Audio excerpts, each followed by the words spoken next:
ABP news में आपका स्वागत है। आपके साथ मैं हूं सुमेरा खान। वक्त है बड़ी बहस का। बिहार को विशेष राज्य का दर्जा मिलेगा या नहीं, ये तो भविष्य का सवाल है, लेकिन चर्चा आज इस बात को लेकर गर्म है कि क्या बिहार के बहाने यूपीए अपना कुनबा मजबूत करने में जुटा हुआ है। अंग्रेजी अखबार टाइम्स ऑफ इंडिया में खबर छपी है कि सरकार बिहार को विशेष राज्य की जगह बैकवर्ड यानी पिछड़े राज्य का दर्जा देने पर विचार कर रही है। सवाल यह है कि क्या नीतीश इसके लिए तैयार हैं, और उससे बड़ा सवाल यह है कि क्या चिदम्बरम 2014 के लिए यूपीए के दायरे को बढ़ाने का कोई सियासी चक्रव्यूह रच रहे हैं। जो बात वित्त मंत्री जी के द्वारा कही गई है उसके अनुरूप आगे की कार्रवाई होनी चाहिए। नीतीश कुमार जैसा व्यक्ति तो दूसरे कैटेगरी में लोग हैं, जो हमको देगा उसी का साथ हम रहेंगे। लॉलीपॉप हाथ में थमाने और खिलाने में बहुत फर्क होता है। जो भी फैसला होगा सिद्धांतों के आधार पर। अब सवाल इस बात पर आकर अटका है कि बिहार को विशेष राज्य का दर्जा मिलेगा या फिर बैकवर्ड यानी पिछड़े राज्य का। नीतीश कुमार और उनकी पार्टी के नेता बिहार के लिए विशेष राज्य की मांग करते रहे हैं, लेकिन बैकवर्ड यानी पिछड़े राज्य का नया मामला सामने आया है। अंग्रेजी अखबार टाइम्स ऑफ इंडिया में छपी रिपोर्ट के बाद टाइम्स ऑफ इंडिया में खबर छपी है कि नीतीश कुमार को खुश करने के लिए यूपीए सरकार बिहार को बैकवर्ड स्टेट का दर्जा दे सकती है, वो भी 2014 के चुनाव से पहले। इसके लिए सरकार उन शर्तों में बदलाव करने वाली है जिसके तहत बैकवर्ड स्टेट का दर्जा मिलता है। बैकवर्ड स्टेट की श्रेणी में बिहार को लाने के लिए बैकवर्ड स्टेट की परिभाषा में बदलाव की तैयारी है। इससे नीतीश की मांग भी पूरी हो जाएगी और बिहार को विशेष राज्य का दर्जा भी नहीं देना पड़ेगा। विशेष राज्य की मांग थी, यहाँ पर पिछले राज्य के दर्जा देंगे। नहीं, वो तो एक लेखनी है ना किन्हीं की, और वो रिपोर्ट में किन्हीं को कोट नहीं, सोर्सेज को कोट करके किया है। जो बात वित्त मंत्री जी के द्वारा कही गई है उसके अनुरूप आगे की कार्रवाई होनी चाहिए। जिस बीजेपी के सहयोग से नीतीश बिहार में राज कर रहे हैं, उस बीजेपी के नेताओं का मानना है कि इस सरकार के पास देने के लिए कुछ नहीं है, वो तो सिर्फ लॉलीपॉप दिखा रही है। बिहार को पिछड़े राज्य का दर्जा मिलता है तो ये यूपीए की नीतीश को अपने पाले में लाने से कहीं ज्यादा एनडीए से तोड़ने की चाल होगी। आइए आपको बताते हैं कि कैसे बैकवर्ड स्टेट के बहाने यूपीए का कुनबा बड़ा करने के लिए चिदम्बरम ने चक्रव्यूह तैयार किया है। बिहार तो वैसे ही बीमारू राज्य में पहले से है और हम लोगों ने स्पेशल स्टेटस के लिए कहा है। बैकवर्डनेस दूर करना है, बैकवर्ड राज्य कह रहे हैं, उसके साथ में और भी राज्य हैं। तो ये लॉलीपॉप हाथ में थमाने और खिलाने में बहुत फर्क होता है। तो पहले देखे तो सही है क्या लेकर सामने आते हैं। ये एक पॉलिटिकल स्टंट है और ये एक ब्लैकमेलिंग है। उल्टी गिनती शुरू हो गई है तो देहात की कहानी है, मूस मोटियां लोड हुई हैं। मूस अगर बहुत भी मोटा होगा तो लोढ़े जैसा दिखेगा। तो अब कांग्रेस पार्टी के पास तो कुछ है ही नहीं। वजह नंबर 1, कांग्रेस मानकर चल रही है कि बीजेपी ने मोदी को पीएम का उम्मीदवार बनाया तो नीतीश बीजेपी के साथ नहीं रहेंगे। नीतीश अकेले भी लड़े तो एनडीए कमजोर होगा और यूपीए को फायदा मिलेगा। वजह नंबर 2, कर्ज के बोझ से दबे राज्यों को रियायत देने से तृणमूल कांग्रेस की ममता बनर्जी भी नरम पड़ेंगी और हो सकता है कि ममता फिर यूपीए में लौट आएं। वजह नंबर 3, बिहार को जिस फार्मूले से बैकवर्ड राज्य का दर्जा मिलेगा वही फार्मूला ओडिशा पर भी लागू होगा। यूपीए के रणनीतिकार मान रहे हैं कि इससे बीजेडी के नवीन पटनायक का झुकाव भी यूपीए की ओर हो सकता है। अगर केंद्र सरकार अपने विवेक का इस्तेमाल करते हुए ये फैसला करती है कि हिंदुस्तान का, भारत का हर प्रदेश की बढ़ोतरी होनी चाहिए, तो इसको एक राजनीतिक दृष्टिकोण से या किसी राजनीतिक परिप्रेक्ष्य से जोड़ के देखने की जरूरत नहीं है। हालांकि अभी ये कहना जल्दबाजी होगी कि यूपीए पिछड़े राज्य या विशेष राज्य के बहाने नीतीश को साध लेगा, लेकिन हाल ही के दिनों में पहले नीतीश कुमार की ओर से यूपीए की तारीफ और फिर मनमोहन सिंह की ओर से नीतीश की तारीफ ने नए राजनीतिक समीकरणों के संकेत जरूर दिए हैं। पिछले दिनों शरद यादव की सोनिया गांधी के करीबी अहमद पटेल से मुलाकात ने भी इस तरह की अटकलों को बल दिया था।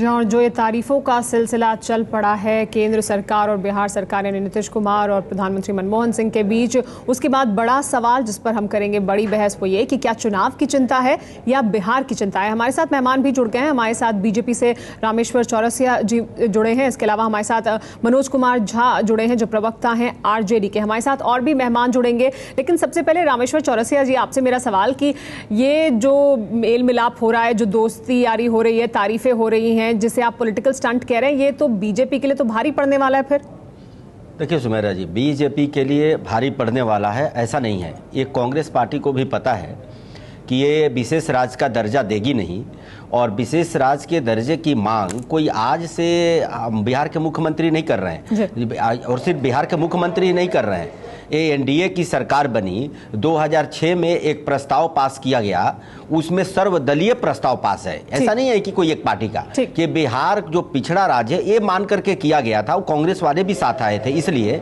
ये तर्क दिया गया था कि बिहार सबसे रिच स्टेट हुआ करता था, ये भी बंगाल और उड़ीसा के साथ ही था, अंग्रेज वहीं से शासन। रामेश्वर जी, लेकिन आप कह रहे हैं कि देगी नहीं, उसी पर अगर दिया, मैं बता रहा हूं, अगर 2014 से पहले दिया तो क्या, तो फिर राजनीतिक समीकरण ये तो आपने देख लिया ना, वो तो नहीं देंगे। कल चिदम्बरम जी का बयान था, पूरा स्टेटमेंट है कि ये तो संभव नहीं है विशेष राज्य का दर्जा। तब उन्होंने आज पिछड़ा राज्य का दर्जा, नहीं पिछड़ा राज्य का अगर दर्जा, पिछड़े राज्य में बचा क्या है? पिछड़े राज्य के दर्जा में बिहार के मुख्यमंत्री निशाने पर कम है। देखो, निशाने पर राजस्थान का वोट है, निशाने पर बंगाल की ममता बनर्जी है, आपने दिखाया भी, नवीन पटनायक जी हैं, और निशाने पर सबसे बड़ी बात है कि छत्तीसगढ़ और झारखंड में भी चुनाव होने हैं। कांग्रेस के निशाने पर ये है। रामेश्वर जी, ये उसी निशाने को आप कह रहे हैं कि वो निशाने पर है, मतलब ओडिशा निशाने पर हो सकता है, नवीन पटनायक निशाने पर हो सकते हैं, लेकिन नीतीश कुमार नहीं हो सकते हैं, मैं ये नहीं कह रहा हूं, लेकिन कांग्रेस जो लॉलीपॉप दे रही है तो इतना आसान नहीं है। वहां एनडीए का गठबंधन है पिछले 16-17 साल से, और अब को पहले भी आपको पता होगा कि बिहार में अगर विकास की किरण दिखी है लोगों को तो एनडीए के शासन में दिखी है, इसलिए कांग्रेस परेशान है। तो इस वजह से कांग्रेस परेशान है। हमारे साथ मनोज कुमार झा भी मौजूद है जो प्रवक्ता है आरजेडी के। मनोज जी, तो क्या ये अगर नजदीकियां बढ़ेंगी तो फिर आरजेडी का क्या? सर, प्रथम तो सबसे पहले मैं सुन नहीं पाया क्योंकि यहाँ ऑडियो का कुछ प्रॉब्लम था जी, लेकिन एक दो बातें मैं बताऊं। राष्ट्रीय जनता दल का जन्म एक खास परिवेश और एक खास विचारधारा में हुआ है। धर्मनिरपेक्षता और फिरका के साथ और फिरका परस्ती के खिलाफ हम लगातार लड़ते रहे। तो मैं कहूंगा कि कांग्रेस के लिए या किसी भी दल के लिए आपके साथ, आपके बिना और आपके बावजूद हम ये लड़ाई लड़ेंगे। मैं ये कहना चाह रहा था कि ये विशेष राज्य और पिछड़ेपन के पूरे मुद्दे को नीतीश जी और जनता दल ने इसको एक रणनीतिक भ्रांति के रूप में भी कर दिया है जी। पहले मुझे लगता था कि मैंने पहले भी आपसे कहा है कि एक परिपक्वता, एक ईमानदारी और एक निष्ठा जो इस तरह के मुद्दे के लिए होनी चाहिए, उसका अभाव हमें पहली बार तब लगा 2003-04 में जी, जब हमारी मुख्यमंत्री ने इस बात को सामने रखा। और अब 10 वर्ष बाद जब आपके पास कोई ठोस मुद्दा नहीं, आपका बार बार कैप्शन आ रहा था चुनाव की चिंता, मैं समझता हूं कि ये नीतीश जी के लिए ज्यादा उचित है, क्योंकि चुनाव की चिंता उनको है और उनके पास कोई भी ठोस मुद्दा नहीं है। ठीक है, किसी भी जिले में वो अपनी ठीक है, नहीं तो आपके मुताबिक नीतीश कुमार को समझा नहीं पा रहे हैं, चुनाव की चिंता है, व्यक्ति अपनी आवाम को नहीं समझा पा रहा हो, इस वजह से वो इसका रणनीतिक इस्तेमाल कर रहे हैं। लेकिन पीएल पूनिया जी, जी हेलो, जी बोले। नहीं, मैं एक और बात कहना चाहता हूं कि एक राजनीतिक विचार शून्यता का भी द्योतक है जी, कि आपसे पिछड़ापन और विशेष राज्य एक इस तरह का मुद्दा है जिसके लिए आपको पूरी आवाम को, पूरे बिहार की आवाम को साथ लेना चाहिए। एक भी जिले में, सुमेरा जी, मैं आपसे खास तौर पे कहता हूं, एक भी जिले में वो अपनी मीटिंग ढंग से नहीं कर पाए, ठीक है जी, लोगों को साथ नहीं ले पाए। ठीक है, लेकिन हमारे साथ पीएल पूनिया जी भी मौजूद हैं, उनसे भी बात कर लेते हैं, जो मनोज जी कह रहे हैं, पीएल पूनिया जी, और जो बड़ा सवाल है वो ये कि जिस तरह से ये जो पिछड़ा राज्य का दर्जा या विशेष राज्य का दर्जा देने की जो बात हो रही है, उसका रणनीतिक इस्तेमाल क्या बिहार की चिंता यहाँ पर है या केंद्र सरकार को चुनाव की चिंता ज्यादा है, अपने कुनबा बढ़ाने की फिक्र ज्यादा है?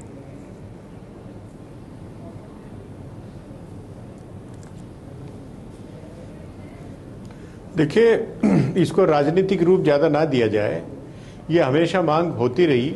नीतीश कुमार जी भी इसको बराबर कहते रहे कि बिहार का पिछड़ापन है जो बिहार और झारखंड अलग अलग हुए, उस समय भी ये कहा था कि बिहार को अलग से दर्जा मिलेगा क्योंकि जितने मिनरल्स हैं, जो रिसोर्सेज हैं, वो उधर झारखंड में चले गए, तो इसलिए बिहार को अलग से एक दर्जा देने की आवश्यकता है, इकोनॉमिक पैकेज दिया जाना चाहिए।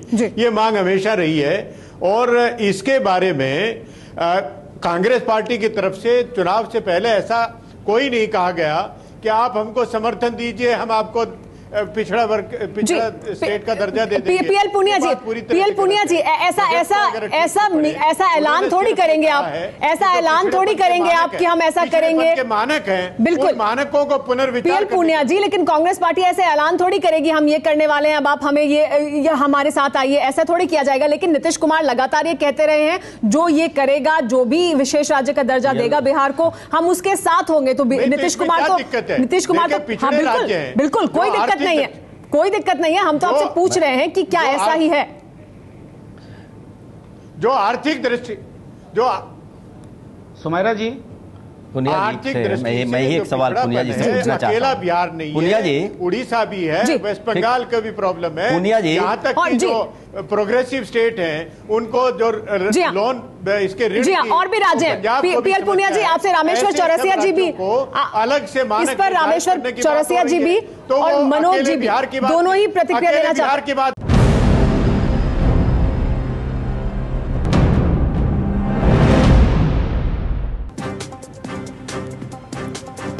एबीपी न्यूज में आपका एक बार फिर से स्वागत है। हम कर रहे हैं बड़ी बहस कि क्या बिहार की चिंता है या चुनाव की। हमारे साथ सभी मेहमान भी बने हुए इस पर चर्चा करने के लिए। हमारे साथ पीएल पुनिया जी भी मौजूद है। पीएल पुनिया जी, आपसे जानना चाहेंगे कि क्या 2014 से पहले बिहार को पिछड़ा राज्य का दर्जा दिया जाएगा?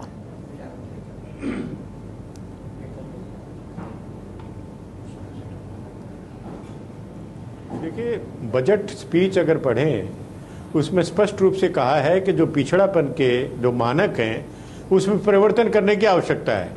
उसमें परिवर्तन होंगे और मैं समझता हूं कि जल्दी इसके बारे में घोषणा भी होगी। तो केवल बिहार राज्य नहीं, बल्कि जो दूसरे राज्य हैं, उड़ीसा भी है, वेस्ट बंगाल है, उन सबको लाभ मिलेगा और लाभ मिलना चाहिए। जो क्षेत्रीय असंतुलन है, उसके नाते कुछ प्रदेश आगे बढ़ जाएं और कुछ प्रदेश पीछे पड़े रहें, और उनको जो प्लान प्रोसेस है उसके माध्यम से कोई मदद ना मिले, तो ये कैसे हो सकता है? ये होना चाहिए। और मैं समझता हूं कि ये देर से निर्णय लिया जा रहा है। जल्दी से जल्दी इन पिछड़े क्षेत्रों के लिए अलग से कोई इनको पैकेज दिया जाना चाहिए, ताकि दूसरे प्रदेशों के बराबर आपको भी मिलेगा आर्थिक गतिविधियां और वो आ सके। मैं जी पुनिया जी, मैं आपसे एक सवाल अभी उसका लाभ क्या आपको भी फिर मिलेगा ना? जी पुनिया जी, मैं आपसे एक सवाल पूछना चाहता हूं। आपने कहा कि झारखंड अलग हो गया तो मिनरल्स चले गए झारखंड में बिहार से, उसका लाभ क्या बात पूछा आपने? जी पीएल पुनिया जी इस पर प्रतिक्रिया दे रहे हैं। रामेश्वर चौरसिया जी, उनकी बात भी सुन लेते हैं, फिर मैं अपना सवाल पूछूंगी। जी रामेश्वर पुनिया जी, आपने कहा था कि झारखंड अलग हो गया बिहार से तो मिनरल्स उधर चले गए। मैं आपसे एक सवाल कर रहा हूं, कंटिन्यूअस 40 साल तक झारखंड हो कि बंगाल हो, बिहार, बंगाल और उड़ीसा में आप ही का शासन रहा। मिनरल्स वाले स्टेट है, कहा जाता था कि Bihar is famous for minerals, world में फेमस था। तो आखिर ये राज्य जो गरीब हुआ तो आपकी गलत नीतियों के चलते हुआ। आज आप कह रहे हैं कि इनको मदद मिलनी चाहिए, क्यों कह रहे हैं? क्योंकि डीएमके आपसे अलग हो गया। आपने कहा इसमें पॉलिटिकल मीनिंग नहीं लगाने चाहिए। मैं आपको बताऊं कि डीएमके अलग हुआ, मुलायम सिंह आंख दिखा रहे हैं, अब आप लगे हैं लुभाने में कि आपकी 1.5 साल 1 साल सरकार बचानी है कि ताकि ममता जी भी आ जाए हमारे ट्रैप में। बिहार को दे करके आप चाह रहे हैं कि नीतीश जी को रिझाने की कोशिश कर रहे हैं, उधर उनको रिझाने की। ये तो पहले से है, ये पहले से मालूम है कि गरीब राज्य, तो पहले आपने क्यों नहीं सोचा? जी प्रतिक्रिया ले लेते हैं पीएल पुनिया जी। देखिए, मैं तथ्यों पर स्पष्ट करना चाहूंगा।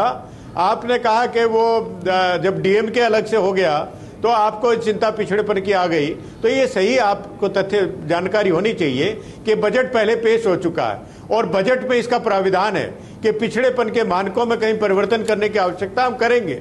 और डीएमके ने समर्थन वापस जो लिया है वो बाद में लिया है, और आज भी मन से डीएमके हमारे साथ में। तो ये बात कहना मैं समझता हूं मुनासिब नहीं है। जो हमारे साथ एक दफा रहा है, आज डीएमके भी हमारे साथ में आना चाहता है, टीएमसी का भी रुझान हमारी तरफ है। ये रुझान डीएमके का उनकी तरफ नहीं है। डीएम की तरफ से स्पष्ट रूप से कहा गया है कि सांप्रदायिक ताकतों को रोकने के लिए हम कांग्रेस के साथ रहेंगे चाहे जैसे हैं, और टीएमसी की तरफ से भी आप अच्छी तरह जानते हैं। आपसे जानेंगे कि ये कहना आपसे जानेंगे कि क्या जेडीयू का रुझान भी आपकी तरफ अब हो रहा पेश हो चुका जी। इस पर हमारे साथ मनोज कुमार झा भी मौजूद है, वो प्रतिक्रिया देना अपनी चाहते हैं। जी मनोज जी।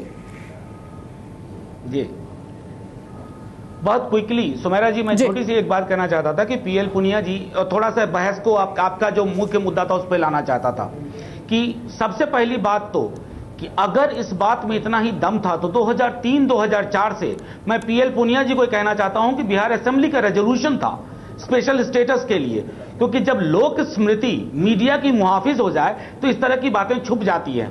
दूसरी बात, ये पूरा मसला पिछड़ेपन के बाद के स्टेटस के बाद, स्पेशल स्टेटस के बाद क्या होगा? अधिक राशि मिलेगी, टैक्स में एग्जेम्पशन होगा। मैं तो परेशान हूं इस बिहार की सरकार से, जहां 45% केंद्रीय योजनाएं के लिए प्रस्ताव नहीं भेजे जाते, प्रस्ताव भेजे जाते तो राशि नहीं खर्च की जाती, राशि खर्च की जाती है तो उसका इंप्लीमेंटेशन प्रॉपर नहीं होता।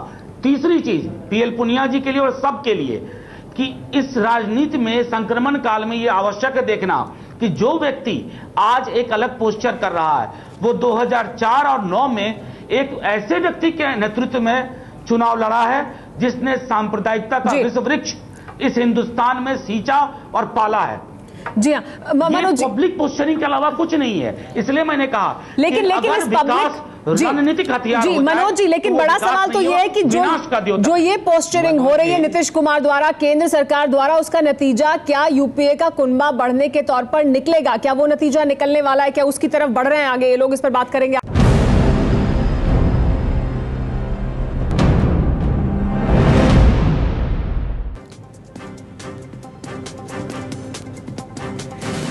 एबीपी न्यूज में आपका एक बार फिर से स्वागत है। बड़ी बहस जारी है कि क्या चुनाव की चिंता है या फिर बिहार की चिंता है, इस पर हम बहस कर रहे हैं। हमारे साथ अभी मेहमान बने हुए हैं। हमारे साथ राजीव रंजन जी जुड़ गए हैं जेडीयू से, और हमारे साथ डॉक्टर सोमपाल शास्त्री जी जुड़ गए हैं समाजवादी पार्टी से। राजीव रंजन जी, सबसे पहले आपसे सवाल, यहाँ हम काफी देर से इस बात पर चर्चा कर रहे हैं और जो बात निकलकर सामने आ रही है वो ये कि जेडीयू को चुनाव की बहुत चिंता है, बिहार की चिंता नहीं है, इस वजह से विशेष राज्य के दर्जे की मांग की जा रही है। और अब जो खबर छपी है आज टाइम्स ऑफ इंडिया में, जिसमें कहा गया कि पिछड़ा राज्य का दर्जा दिया जा सकता है।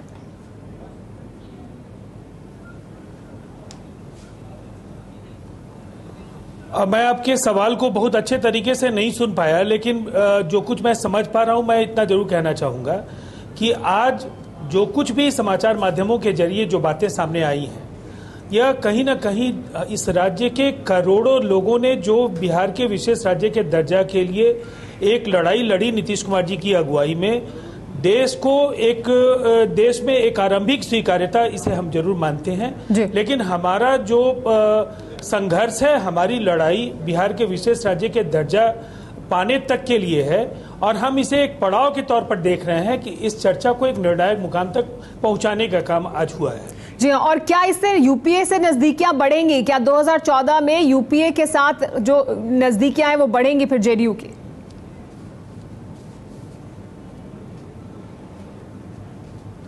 नहीं, मुझे ऐसा लगता है कि ये राजनीतिक जो निहितार्थ इसके समझे जा सकते हैं उससे बहुत कुछ मतलब इसलिए नहीं बनता है कि ये कहीं ना कहीं शुरुआती तौर पर बिहार के तमाम राजनीतिक दलों ने सर्वसम्मति से बिहार के विधानमंडल में इस प्रस्ताव को लिया था और हम सब मिलकर के इस लड़ाई को लड़े। और आज देश में जो आर्थिक गैर बराबरी के सवाल पर जितने पिछड़े राज्य हैं, दिल्ली की रैली की कामयाबी की तरफ उन तमाम राज्यों के, ठीक है, तो आपके मुताबिक इसका कोई राजनीतिक मायने नहीं है? देश में जो विषमताओं को लेकर के एक लंबा संघर्ष और इसके कोई राजनीतिक मायने नहीं है। हमारे साथ डॉक्टर सोमपाल शास्त्री भी जुड़े हैं, उनसे भी बात करते हैं। डॉक्टर सोमपाल, आपको क्या लगता है, क्या इसके कोई राजनीतिक मायने नहीं है? क्या यूपीए अपना कुनबा बढ़ाने की चिंता या फिक्र में ये ऐसा नहीं कर रहा है? देखिए, जहां तक यूपीए का सवाल है, कोई अभी अधिकृत वक्तव्य यूपीए की तरफ से नहीं आया है, परंतु जहां तक बिहार के राजनीतिक लोगों का सवाल है, उनकी तरफ से निश्चित रूप से इसे एक राजनीतिक नारे के रूप में बहुत लंबे समय से इस्तेमाल किया जा रहा है और बार बार ये बात कहकर ऐसा प्रदर्शित करने की कोशिश की जाती है जैसे कि केंद्र की उपेक्षा के कारण बिहार पिछड़ा हुआ है। इस बात को कोई स्वीकार करने को तैयार नहीं होता कि बिहार का बहुत सारा पिछड़ापन उन लोगों के अपने प्रशासनिक और विकास की नीतियों के अभाव और त्रुटिपूर्ण होने के कारण ये पिछड़ापन रहा है। जी तो वो लोग इसे जरूर राजनीतिक नारे के तौर पर जी सोमपाल जी, लेकिन इसे इस तरह से भी देखा जा रहा है कि समाजवादी पार्टी क्योंकि आंखें दिखा रही है यूपीए को, तो यूपीए सरकार अपना कुनबा 2014 की नजर से बढ़ाने की फिराक में है और इस वजह से वो जेडीयू को करीब लाना चाहती है।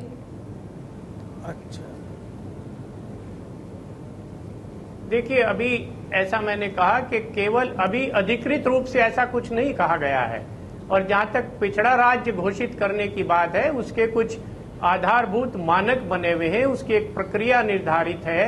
योजना आयोग से जिन पैरामीटर्स के आधार पर, जिन तर्कों के आधार पर केंद्र की राशियां राज्यों को आवंटित की जाती हैं, उसके नियम और आधारभूत मानक बने हुए हैं, उनके रहते हुए यदि नहीं सोमपाल जी, लेकिन वो तो लेकिन वो तो बजट भाषण में ही कहा जा चुका है कि उन मानकों को बदला जाएगा और उसी के आधार पर जो हम चर्चा कर रहे हैं वो जो टाइम्स ऑफ इंडिया में खबर छपी है उसके आधार पर कर रहे हैं, और पहले भी क्योंकि लगातार बात होती रही इस पर।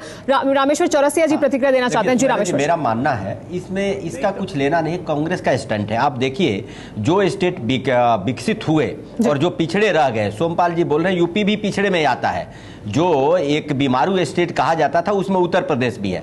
इसके लिए शुद्ध रूप से कांग्रेसी जिम्मेवार है, लगातार 40 साल तक केंद्र और प्रदेशों में शासन की, और कांग्रेस को लोगों ने हटा दिया हर राज्यों से। देखिए चाहे उड़ीसा हो, बंगाल हो, बिहार हो, यूपी हो, झारखंड हो। ये स्टंट क्या आप पर भारी पड़ने वाला है? कांग्रेस का ये स्टंट जो चल रहा है कि अब पिछड़ेपन को हम ही दूर करेंगे। अरे पहले भी तो आप ही थे, आप ही तो पिछड़े किए इन राज्यों को। तो मैं बता देना चाहता हूं पुनिया जी आप बैठे के कि बिहार की प्रबुद्ध जनता, बहुत पॉलिटिकल लोग हैं आप सब जगह, वो इस स्टंट से आपके झांसे में आने वाले नहीं, उनको मालूम है आपने विकास नहीं किया, विकास कर रहा था एनडीए।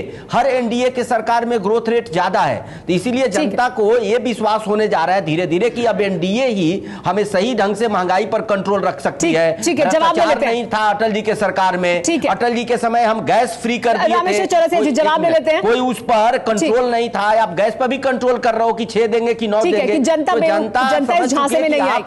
विफल रहे हैं सरकार, इसीलिए आपका ये स्टंट चल रहा है। ये आपका स्टंट है। रामेश्वर चौरसिया जी जो आरोप लगा रहे हैं उस पर आपका क्या जवाब है?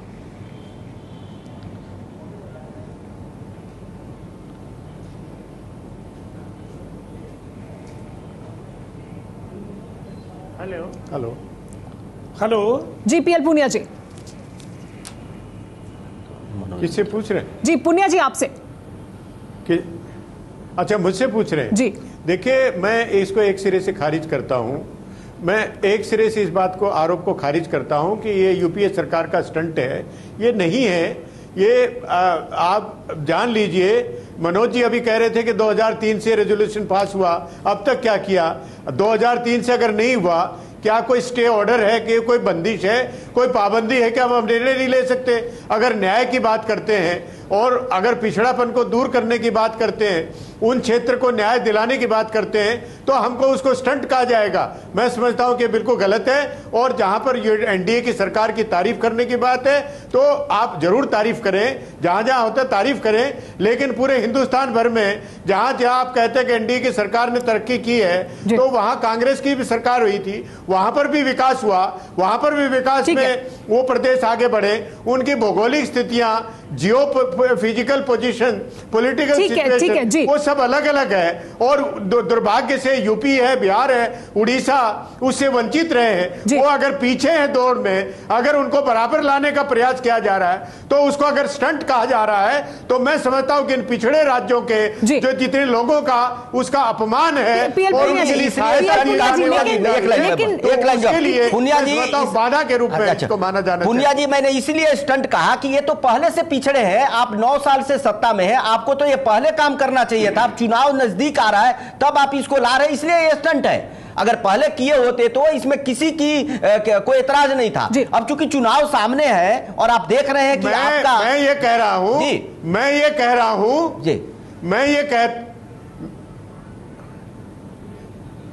मेरा ये कहना है कि हमने पहले नहीं किया, वो आप भी थे, आपने भी नहीं किया जो एनडीए की सरकार थी। अगर हम आज कर रहे हैं तो उसमें कौन स्टंट की बात है? आज हम सही बात कर रहे हैं, न्याय देने की बात कर रहे हैं, पिछड़ेपन को दूर करने की बात कर रहे हैं, क्षेत्रीय संतुलन खत्म करने की बात कर रहे हैं। लेकिन तो नहीं रहे हैं कि जो पिछड़े लोगों राज्यों की जनता है समय को लेकर चीज को देख ये जो समय है, जो समय और जिस तेजी से अब ये किया जा रहा है कि 2014 से पहले ही हम कर देंगे, उसको लेकर ये बात हो रही है। इस पर मनोज जी भी प्रतिक्रिया देना चाहते हैं, राजीव रंजन जी भी। मनोज जी पहले आप अपनी प्रतिक्रिया दें, फिर मैं राजीव जी के पास जाऊंगी।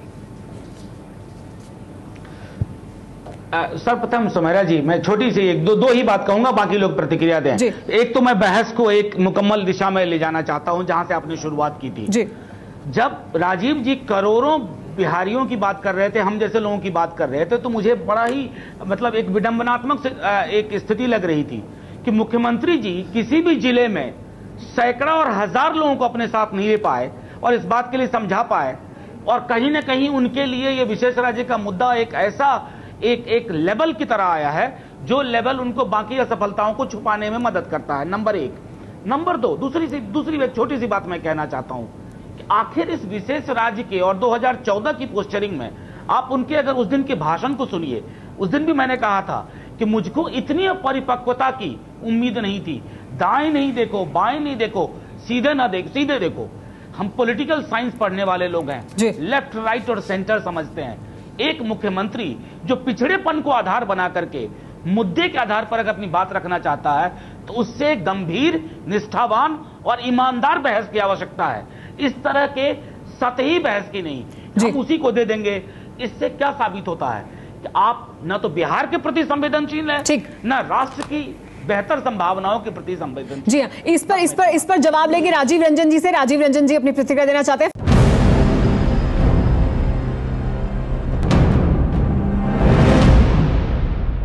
एबीपी न्यूज़ पर बड़ी बहस जारी है कि चुनाव की चिंता है बिहार की। राजीव रंजन जी, उसी मुद्दे पर वापस आते हैं जो मनोज जी ब्रेक पर जाने से पहले उठा रहे थे कि सरकार की कमियां हैं बिहार सरकार की, और आगे के जो चुनाव है उसको सामने रखते हुए इस मुद्दे को उठाया गया है जेडीयू द्वारा।